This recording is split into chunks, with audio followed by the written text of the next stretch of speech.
का आपल्याला आवडेल शिवावी. देवाला देवाला तर माळ घातलेली आवडते, पण आपल्याला आवडते का माळ? महाराज आम्ही पंढरीला येतोय, आम्ही आळंदीला येतोय, कीर्तनाला जातो, प्रवचनाला जातो, सगळं करतो. हे 500 सोडून 5000 घ्या, पण माळ सोडून बोला म्हणतात का नाही म्हणतात लोक? काय असलं भक्तीला मातीत घालायचंय?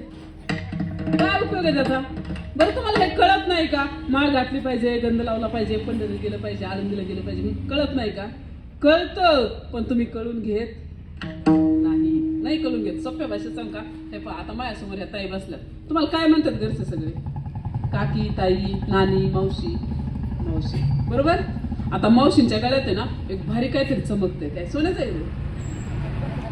मला दुसरं सोनं बघितलं की इकडे कसं तरी होतं बरं का. मला सोन्याचं आहे ना, एक नंबर आहे, एक नंबर सोन्याचं आहे.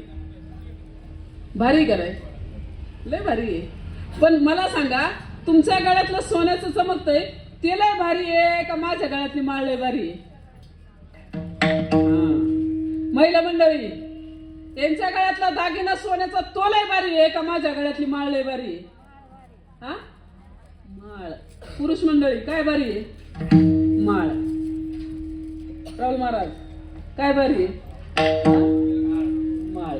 मान्य तुम्हाला सगळ्यांना? मान्य तुम्हाला सगळ्यांना?